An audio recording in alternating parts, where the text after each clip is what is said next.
It's Monday, February 24th. I'm Jennifer Palumbo, along with special co-host and It's On field reporter Toby Brown. It's great to have you here. Hey, just another manic Monday. Yes, it sure does feel like that. And you are dressed, you would have been perfect for our show last week when we made Seth dress up in Kentucky Wildcat gear saw his wig. because Kentucky beat LSU. This would have been perfect. Oh, yeah. We should have made him do the blue eyeshadow like you have on too. I'll give him some makeup tips. Yes. You know, oh my gosh. But I saw that. It was hilarious, Seth in that wig. We had a lot of fun. Did you do anything exciting this weekend?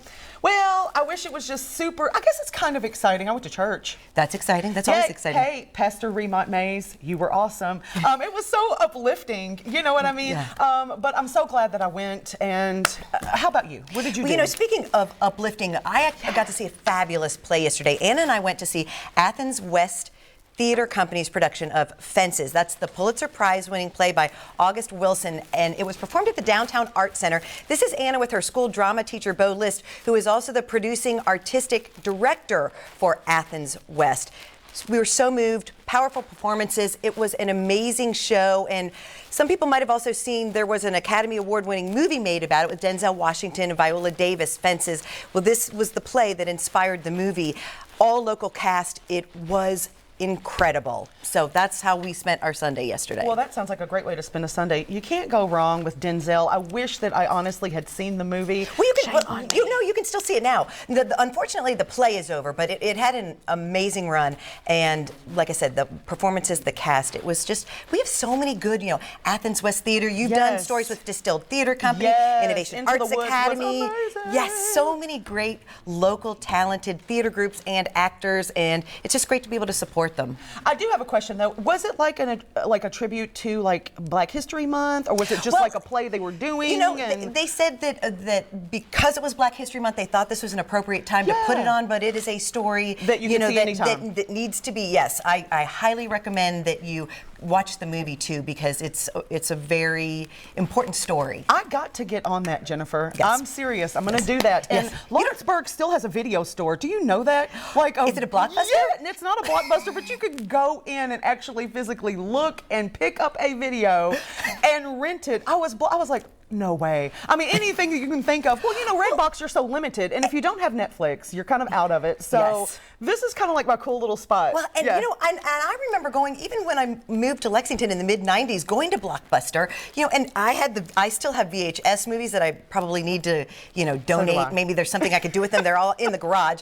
But, the VHS movies, and then, now DVDs, and everybody's streaming, but, Exactly, but, occasionally you just want that rare movie that it's not going to be on Netflix, it's not going to be anywhere, and I like just going into the store and picking it up. Well, and you're supporting local business too, which I think is very important. It is important. I like that. All right, well, let's take a look at what's on now. We have some great stories today.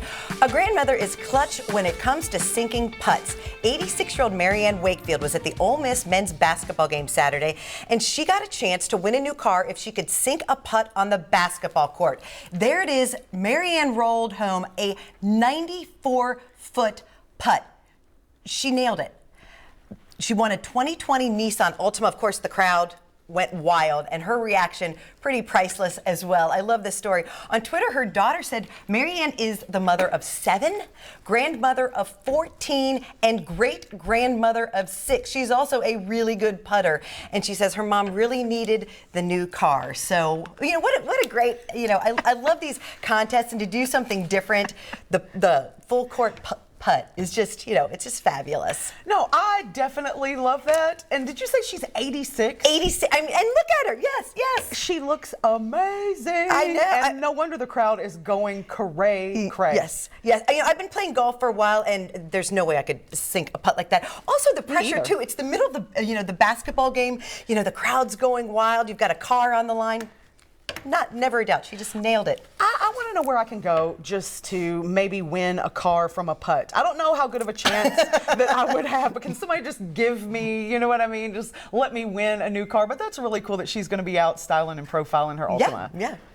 Well, one lucky student sunk a pretty valuable bucket during Saturday's Gonzaga BYU game. During a timeout in the first half, the BYU student took a shot at $8,000 and nailed it. He ran up to the line at the midcourt, put it up, and watched as it sailed through the rim. Check out the crowd loving that effort.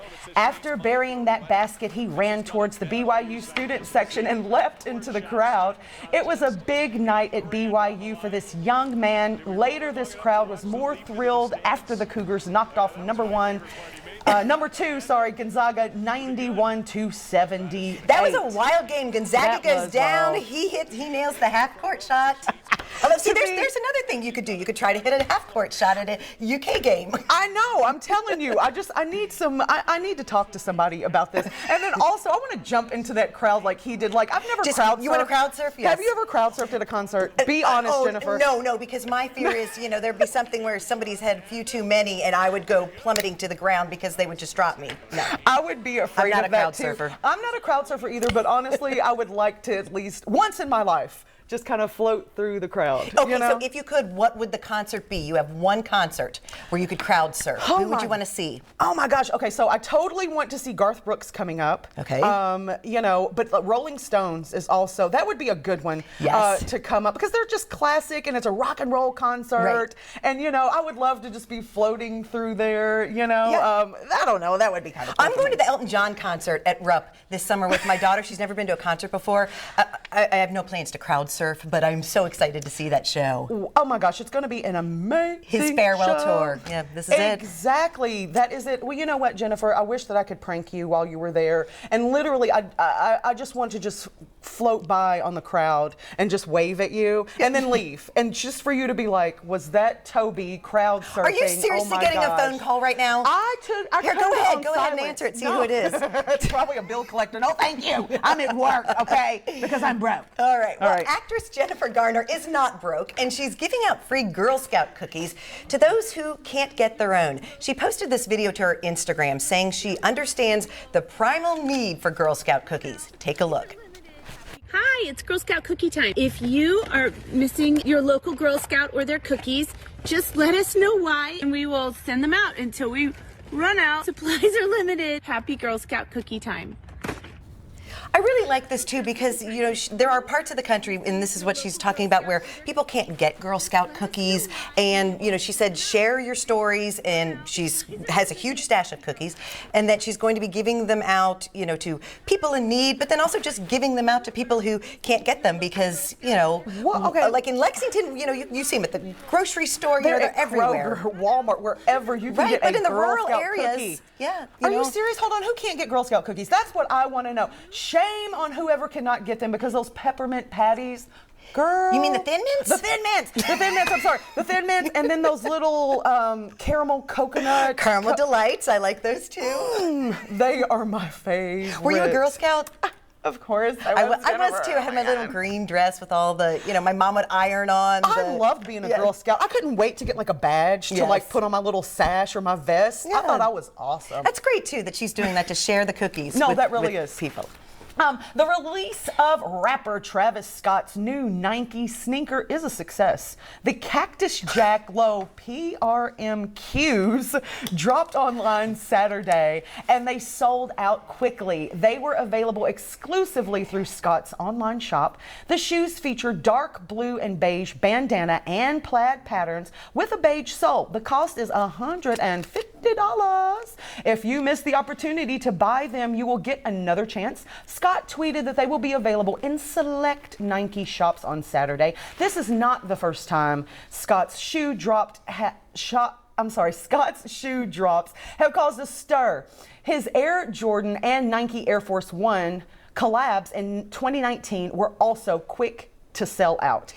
They're cool, don't get me wrong. Like, I'm about a sneaker, but daggone it, I don't have $150 to drop on shoes. I know, and just the plaid, and I'm not a big fan of the style, but I did see Coach Cal tweeted out a picture. They have the Kentucky Dunks, which right now he says he and Devin Booker are the only ones with them. They're the low, shoes like that. Okay, now that I like I could 'em, see though. UK fans paying their blue and white Kentucky colors, but yeah, $150. Yeah, $150. And then they That's a buy, little well, steep. and then they sell out, and then people buy them and they go onto a secondary market and then charge, $300 and $400 Right. for this limited Right. edition sneaker. Yeah. You know, it's still getting you where you need to go. I don't need to be that stylish. Yep, You but know? hey, but if you have the money, Well, if I have your, the money, I enjoy might your get me a shoes. $150 pair of tennis shoes Yes. one day. Well, donut lovers are salivating over Krispy Kreme's new and upcoming delivery service. Starting Saturday, Krispy Kreme will start a delivery service across the country. You have to be near one of the 350 U.S. locations, though. And in most cases, you have to be 10 miles from a shop. So orders can be placed on the Krispy Kreme app or website, and there's a $5 fee. Saturday is actually Leap Day. That's right, February 29th. So it kicks off its new delivery service. Krispy Kreme will deliver free donuts to hospital staffs and parents of Leap Year Day babies within 10 miles of shops. You can go to krispykreme.com for more details. You know, here's the thing. I need them to pre-think, like Domino's has that hot, or no, is it Pizza Hut that has the hot guarantee when they're delivering? Yes. Okay, I need the Krispy Kremes to have like a little hot sign on top of their car. I'm sure they have them in like an like a way that they can probably Keep them warm and yes. delivered? I'm surprised it took them this long to do this, though. I think that that's a great idea. I think Sunday that's morning you wake up, awesome. you want some donuts, but you don't want to leave the house. There you go. Yeah, hot and fresh. Okay, well, are you on TikTok? I am not. Okay, I No, have an I'm account. not. It's mainly just to monitor my children who really love TikTok.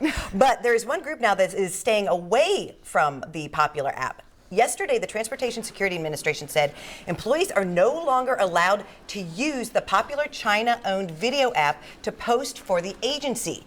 The move comes after the Senate's top Democrat Chuck Schumer raised concerns about potential national security issues. In his letter, Schumer said national security experts have raised concerns about TikTok's collection and handling of user data and personal information. Over the past few months, the TSA has posted a number of videos using TikTok. Some of the videos are musical parodies about what you can and can't take on an aircraft. Others advertise services such as TSA's expedited screening program known as PreCheck. The Department of Homeland Security already has a policy prohibiting TikTok on agency devices. And I'm not surprised about that because, it's a lot of these apps they have security concerns about. So no, they should not be, the government agencies' employees should not be sharing videos about where they work. No, they definitely shouldn't. But I also get the TSA is trying to reach a different audience to, what you can and can't bring on. But the TSA has an Instagram account that's really entertaining. And they just post photos on there of just some of the strangest things that people try to take through security. So I think this is, I would have to look that I up. support I think that's this. interesting. Yeah, I this think is that's a good interesting. move. What in the world, I wonder, are they taking pictures of people trying to sneak in? Oh, you would. I always but I'm the one that gets busted, Jennifer. I can't bring even this much water. Like I had some body spray one time and they freaked out and they were like, Tony, you have come to have on. it like these rules are out there though. Really? I know, you but can't like be I surprised. thought that it was like as long as it was in like some Ziploc bag or something like that. And they were just like, no. So I talked them into. I was like, I'm gonna spray it down because I love this body spray, girl. So you sprayed the TSA agents? Everybody was smelling like me in the airport. Like, no, I sprayed it so much down that I only had like this much. You to got it to the qualify. 3-ounce cutoff? Yes, I got it to the 3-ounce cutoff, and There you everybody go. was smelling great and wonderful. You're lucky you had nice TSA agents because a Isn't lot of that the times they just truth? chuck it in the trash. They don't have time for that I kind know, of stuff. it wasn't packed that day at Bluegrass Airport. All right, Harrison Ford says that he knows the key to a successful marriage. Just be quiet. Don't talk. Nod your head. The 77-year-old actor says jokingly in an interview with Parade magazine that Ford has been married to actress Callista Flockhart for nearly 10 years. And Ford tells Parade that making sure his chores are done also helps with his relationship. His latest film is The Call of the Wild, in which he acts with a computer-generated dog. He's also confirmed that he'll appear in the 5th installation of his Indiana Jones series. Now that's just kind of funny that he's joking around about that, Yes. but the truth is, like, yes, dear. Yes, dear. I'm just impressed that he does his chores. That's impressive. Right, yeah, exactly. Well, back pain is a serious problem for many, many people. And when we come back, we'll take you to a chiropractic center in Lexington that's helping people find relief from the pain. It's on next.